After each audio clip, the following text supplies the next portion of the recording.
Level 1. The cash. You got paid in cash and decided not to tell anyone. Maybe it was tips. Maybe you helped someone move on a Saturday and they handed you $300. Maybe you mow lawns in the neighborhood and the money goes directly into your pocket every Thursday, and it has for 3 years. You didn't file anything for it because, and this is the logic that has ended many adult lives, no one saw it. Here is what actually happened. The IRS already has a number for you. It's called a DIF score, Discriminant Inventory Function. It's a secret algorithm that compares every single tax return filed in America against statistical norms for people with similar income, profession, and zip code. Your return goes in. The algorithm runs. If your deductions look unusual or your income looks thin for someone in your field who lives where you live and spends what you spend, your score goes up. There's a companion score called the UIDIF, Unreported Income DIF, that specifically asks one question: does this income look complete? It cross-references your return against bank deposit data, lifestyle indicators, and every 1099 W-2 and information return the IRS has already received from your employers, clients, and banks. You didn't report the cash. Nobody filed a form for it. But your income looks thin compared to everyone else who does what you do. They're not looking at you specifically. They're looking at a number. Your number is a little off. Level 2. The 1099 ghoster. You drove for Uber. You delivered for DoorDash. You sold things on eBay. You freelanced for 3 clients. And you filed your taxes as if none of that happened. Here's the problem. Uber filed a 1099-K with your social security number on it before you even opened TurboTax. DoorDash did too. eBay reports automatically. Every platform you used reported your income to the IRS first. The IRS has the number. They are waiting to see if you have it too. IRS computers run an automatic cross-match on every return filed. Every W-2, every 1099 NEC, every 1099-K, every bank interest form, all of it is compared to what you reported. This is not a human reviewing your file. It's a program. It runs immediately. A discrepancy doesn't require an investigation to detect. It requires a letter to arrive. You didn't think of it as tax fraud. You thought of it as not dealing with it. That distinction is not on the form they send you. Level 3. The deduction architect. You reported all your income. You just also reported $47,000 in home office expenses, $12,000 in charitable contributions, and a business vehicle that has driven 28,000 miles exclusively for work this calendar year, including, apparently, on Christmas Day. The DIF score flags returns where deductions are statistically improbable given the income level.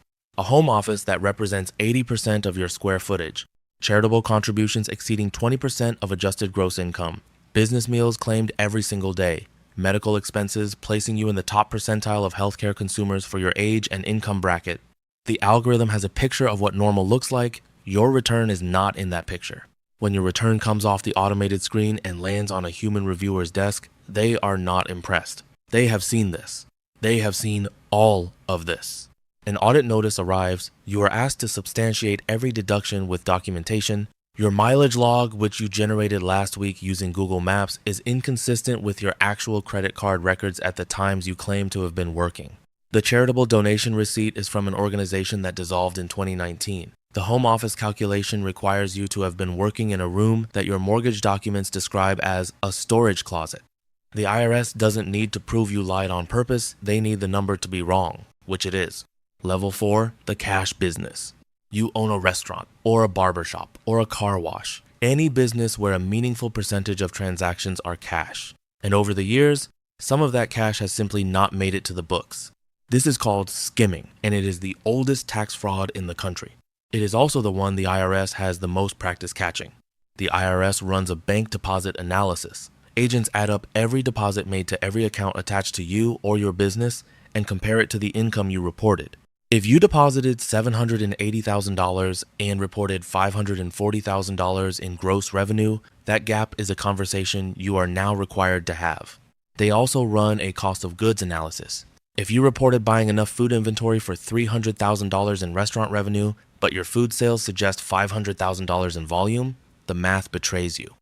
Your suppliers filed their own records. The IRS can see what you bought and calculate what you had to have sold. Gregory Gumucio founded Yoga to the People, a chain of donation-based yoga studios across several cities. He didn't file personal or business tax returns for 8 years despite earning nearly $3.5 million between 2012 and 2020. He pleaded guilty in October 2024 and was sentenced to 4 years in federal prison in June 2025. He thought the IRS wouldn't notice a yoga business.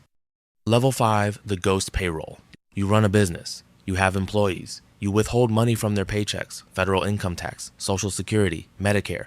That money is supposed to go to the IRS on their behalf. Instead, it's going to other things. Payroll for other people, operations, your car. Maybe you told yourself you'd catch up next quarter. You didn't. This is called employment tax fraud specifically, trust fund diversion, and it is one of the IRS's highest enforcement priorities every single year without exception. The reason? The money you took was never yours. It belonged to your employees. You removed it from their paychecks, told them it was going to the government, and spent it on something else. That's not a bookkeeping error, that's theft with a paper trail. In May 2025, Luis E. Perez, owner of several staffing companies in Orange County, California, was sentenced to 8 years in federal prison for evading nearly $30 million in payroll and trust fund taxes. $30 million, 8 years. The IRS's Employment Tax Enforcement Program prosecuted 33 people in a recent enforcement period, recovering $43.6 million in restitution. Ghost employers, businesses that withhold taxes from employees but never remit them, are a named target on the IRS's enforcement priority list every year. The quarterly filing requirement means there is documentation of every quarter you didn't pay. The IRS doesn't have to build a case. You already filed one. Level 6, the shell game. Now, there are companies involved that don't actually do anything. You've created a business, maybe several that exist on paper. They issue invoices to your real business for consulting fees, management services, licensing agreements. Those invoices reduce your real company's taxable income. The shell company collects the payments and either doesn't file returns or files returns that show the money cycling out as expenses again. The goal: income that moves through enough layers that nobody can see where it started or where it ended. This is where IRSCI's financial forensics come in. Agents trace money through bank records, wire transfers, and corporate filings. They look for invoices with no deliverables, no contracts, no employees, no physical address, no evidence of any actual work product. They look for shell companies registered at the same location, by the same person, with the same phone number on the paperwork. They look for patterns in the flow.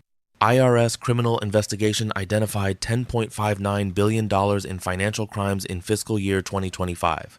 Of that, $4.5 billion came from tax fraud, specifically a 112% increase over the prior year. The division has approximately 3,000 special agents. They are not accountants. They are law enforcement. That distinction matters when they knock on your door. Level 7, the identity theft refund. You found a way to collect a tax refund without having worked for any of the money it represents. Someone, maybe you bought the information, maybe you're running a network, has obtained other people's social security numbers, names, dates of birth, addresses. You use them to file tax returns claiming wages, withholding, refunds, returns that look real. The IRS processes the return, money goes out. The actual person it belongs to doesn't find out until they go to file their own return, and the IRS tells them someone already did. In 2023, the IRS flagged more than 1.1 million tax returns as potentially fraudulent identity theft. 1 million returns. They caught most of them before the refunds issued. They didn't catch all of them. The DOJ established a specific national directive to prosecute stolen identity refund fraud called SURF because the scale required a coordinated federal response. The charges that come with SURF convictions include wire fraud, identity theft, and aggravated identity theft. Aggravated identity theft carries mandatory minimum sentences that run consecutively. There is no judge who can make them concurrent. Every fraudulent return is a separate count. Every count is a separate mandatory minimum. You filed 20 fake returns. You are now doing the math on what consecutive means. Level 8, the crypto evasion. You understood that blockchain is pseudonymous, not anonymous. Or you didn't understand that, which is now your entire legal situation. In December 2024, Frank Richard Algren III became the first person in American history convicted of tax fraud involving digital assets alone. He sold approximately $4 million worth of Bitcoin, used the profits to buy a house in Park City, Utah, and then filed returns claiming his Bitcoin had a higher cost basis than it did, telling the IRS he made less profit than he actually made. To obscure the money trail, he used coin-join mixers, Wasabi Wallet, and peer-to-peer exchanges. He was sentenced to 2 years in federal prison and fined $1.1 million. The IRS uses Chainalysis and similar blockchain analytics platforms to trace cryptocurrency across wallets, mixers, and exchanges. These tools follow transactions through hundreds of hops. Mixers create noise. They do not create silence. Every transaction is recorded permanently on the blockchain. The IRS has time and better software than you do. Every cryptocurrency exchange operating in the United States is required to file 1099s for users above reporting thresholds. Coinbase has your transaction history. Kraken has your transaction history. Every time you convert to fiat through any regulated channel, a 1099 is generated and sent to the IRS before you've even spent the money. Frank Algren is the case law now. He is what happens when you bet your freedom on blockchain privacy. Level 9, the offshore account. You have a bank account in another country, or a trust in the Cayman Islands, or an investment account in Switzerland, and you have not told the United States government about it. Every U.S. person, citizen, resident, green card holder is required to report foreign financial accounts exceeding $10,000 at any point during the year. This is the FBAR Foreign Bank Account Report. Failure to file is a civil penalty of up to 50% of the account balance per year it wasn't reported. Willful failure is a criminal offense. The IRS and DOJ have spent 2 decades systematically dismantling offshore banking secrecy. UBS, Credit Suisse, HSBC, major international banks were compelled to turn over the names of American account holders under treaty obligations and criminal investigations. In 2024, Credit Suisse Services AG admitted to conspiring with U.S. taxpayers to hide assets in offshore accounts and was found to have breached its prior plea agreement. Thousands of American names came with that admission. Kenneth Heller hid more than $26.4 million in an account at UBS AG. The bank gave him up. He was convicted of income tax evasion. Beyond the bank pressure, FATCA, the Foreign Account Tax Compliance Act, now requires foreign financial institutions worldwide to report accounts held by U.S. persons directly to the IRS or face penalty withholding on U.S. transactions. The country you chose doesn't insulate you. The institution you chose almost certainly signed a FATCA agreement. The idea of a secret offshore account is not a myth. It is just significantly more expensive and temporary than it used to be. Level 10, the syndicated scheme. You didn't just evade taxes, you sold the evasion. Syndicated conservation easements were the instrument of the last decade's largest organized tax fraud. Here is how they worked. A promoter buys land, donates a conservation easement restricting future development on a portion of it, has that easement appraised at a wildly inflated value, sometimes 10 to 15 times the actual acquisition cost, then sells shares of the resulting charitable deduction to high-income investors who want to reduce their taxable income. The pitch was clean. Pay us $1, get a tax deduction worth $4.50. The appraisals were fraudulent. The documents were backdated. The land was overvalued by design. The entire structure existed to manufacture deductions that had no basis in any real economic transaction. In January 2024, Jack Fisher and James Sinnott, the promoters behind one of these schemes, were sentenced to 25 years and 23 years in federal prison, respectively. Their operation generated more than $1.3 billion in fraudulent tax deductions and cost the U.S. Treasury more than $450 million in losses.